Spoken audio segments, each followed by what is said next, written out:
दोस्तों आज से पहले आपने क्रिकेट का ऐसा मुकाबला और ऐसा अंतिम ओवर कभी नहीं देखा होगा। यह एक ऐसा मुकाबला था जिसके अंतिम ओवर को देख रही पूरी दुनिया के पैरों तले से जमीन खिसक गई।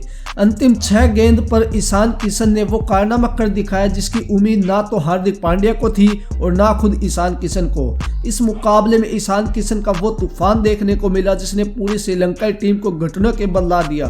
दोस्तों हम आपको ईशान किशन की इस पूरी पारी का वीडियो दिखाएं, उससे पहले आप इस वीडियो को दिल से लाइक कर दें और चैनल को सब्सक्राइब कर दें। दोस्तों भारत और श्रीलंका के बीच खेले गए पहले टी20 मुकाबले में श्रीलंका ने टॉस जीतकर पहले बल्लेबाजी करने का फैसला किया और श्रीलंका पहले बल्लेबाजी करते हुए भारतीय गेंदबाजों पर ऐसे बरसे जिसकी कल्पना भारतीय गेंदबाजों ने नहीं की थी। श्रीलंका के बल्लेबाजों ने हर दिशा में शॉट लगाकर भारतीय टीम को पूरी तरह चौंका दिया था और भारत की तरफ से केवल कप्तान हार्दिक पांड्या ही 2 विकेट लेने में कामयाब रहे और श्रीलंका ने 20 ओवर में 230 रन का पहाड़ जैसा स्कोर खड़ा कर दिया।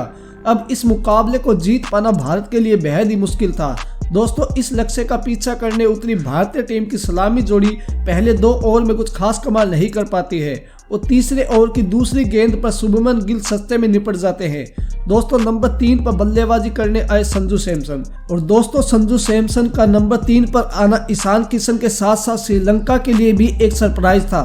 दोस्तों ईशान किशन और संजू सैमसन टीम के लिए एक अच्छी साझेदारी करते हैं और टीम की वापसी करवाते हैं, लेकिन 8वें ओवर की पहली गेंद पर संजू 30 रन बनाकर अपना विकेट गंवा देते हैं, जिसके बाद बल्लेबाजी करने आते हैं सूर्य कुमार यादव जो कि पहली 3 गेंद डॉट खेलने के बाद अपना गियर बदल लेते हैं और चौथी गेंद पर एक गगनचुंबी छक्का जड़ देते हैं। दोस्तों इस छक्के के बाद इन दोनों बल्लेबाजों ने ऐसा गियर चेंज किया और श्रीलंकाई गेंदबाजों पर बरसना शुरू हो गए। दोस्तों 11वें ओवर में ईशान किशन ने एक छक्के की मदद से अपना अर्धशतक भी पूरा कर लिया और इसके ठीक बाद अपनी तूफानी पारी के चलते एक ही ओवर में 3 छक्कों की बदौलत सूर्या ने भी महज 23 गेंदों में अपना अर्धशतक पूरा कर लिया।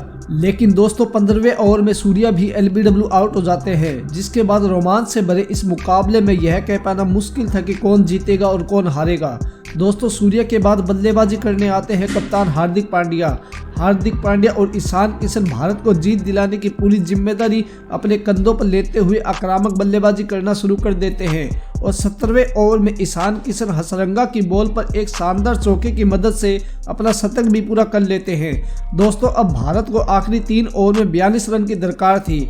दोस्तों हार्दिक पांड्या 18वें ओवर में 2 चौकों की मदद से 11 रन चुरा लेते हैं और 19वें ओवर में 10 रन ले लेते हैं। दोस्तों रोमांच से भरे इस मुकाबले में भारत को आखिरी 6 गेंदों में 21 रन चाहिए थे और आखिरी ओवर श्रीलंका के सबसे बेहतरीन गेंदबाज हसरंगा डालने जा रहे थे और सामने थे हार्दिक पांड्या। दोस्तों हार्दिक पांड्या पहली गेंद पर 1 रन चुरा लेते हैं और अब स्ट्राइक पर थे ईशान किशन। दोस्तों दूसरी गेंद पर वे चौका लगा देते हैं। दोस्तों अब भारत को 4 गेंद में 17 रन की दरकार थी, लेकिन दोस्तों ईशान किशन तीसरी गेंद पर कुछ नहीं कर पाते हैं। दोस्तों इस डॉट गेंद से भारत की मुश्किलें बढ़ चुकी थी, जिसके बाद भारत को 3 गेंदों में 16 रन की जरूरत थी। दोस्तों अब ईशान किशन को हर गेंद पर बाउंड्री लगानी थी, जो कि बेहद ही मुश्किल था, लेकिन दोस्तों आज ऊपर वाले को कुछ और ही मंजूर था और ईशान किशन चौथी गेंद पर एक बार फिर से चौका लगा देते हैं और ठीक अगली गेंद पर एक गगनचुंबी छक्का जड़ देते हैं। दोस्तों रोमांच से भरे इस अंतिम ओवर की अंतिम गेंद पर भारत को 6 रन की दरकार थी।